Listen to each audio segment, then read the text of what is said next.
Thank you very much for having me for this question.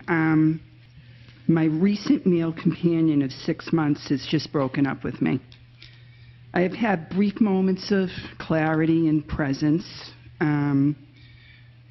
but most of the time I'm in pain, and I feel shame and unworthiness, abandonment, and I just don't know how to get through it.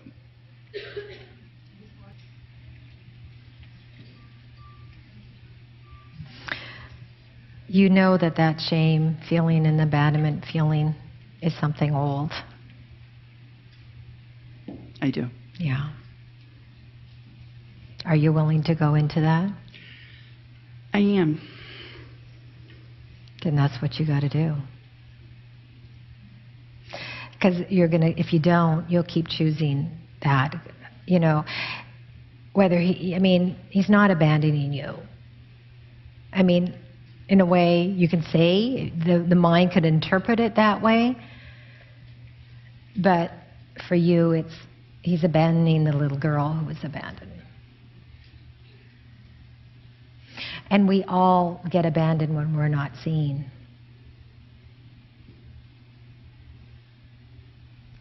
Yep. And I know it's hard to feel those feelings because we can get caught up in the story.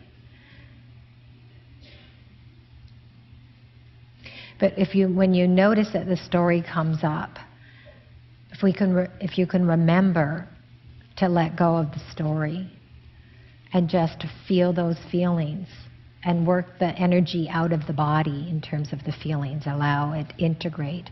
Allow the abandonment as a child to be integrated into you. It, in a way, has made you who you are today. And once you work through that, your gifts are going to be able to shine right through. Because the fear of the shame and the abandonment, unworthiness, yeah, those are deep core issues. And you're looking at those core issues. Mm-hmm. And that is what's required, to feel it, to experience it without going into the story about it.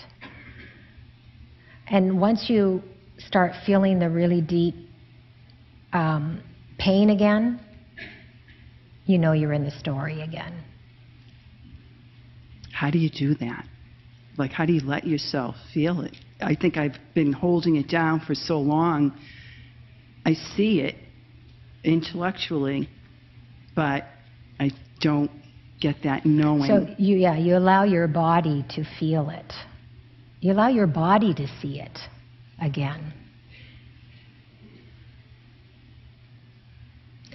And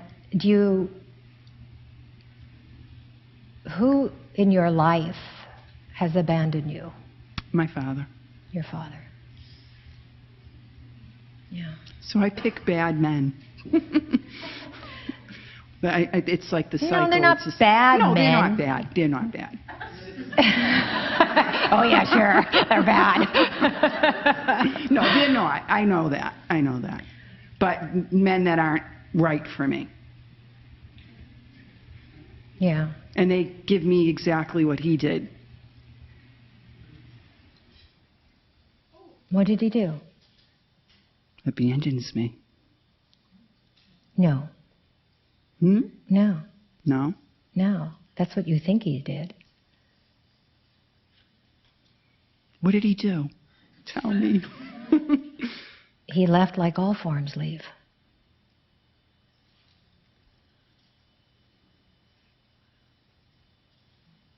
All forms sooner or later leave.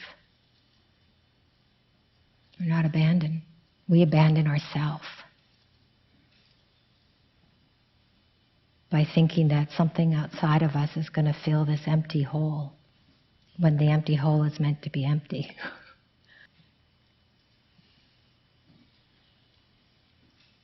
It makes sense. It makes sense, but now the body has to learn that. It really does. And the body can't learn it so long as you keep on holding on to the story in your body. So the body has to let go of the story So if you know that now intellectually, that could be your reminder to tell your body just to feel this. And when you begin to feel it, you'll begin to also put things in perspective. Because you know on one hand, intellectually, that nobody can really abandon you. All forms will leave sooner or later. Mm-hmm. And that it's a story of abandonment. Oh, he left me, he should not have left me. And that's just the story. Mm-hmm. So you feel it. My guess is you don't feel it at this moment.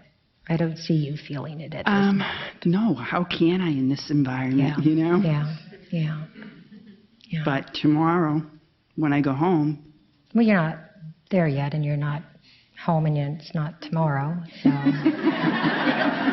You don't know. Don't put it out there and make it happen. No, it's going to be wonderful. But when it does come up again, get out of the thinking mind of the story. Because every time that you believe the story in your head about it, you actually start feeding the pain body more.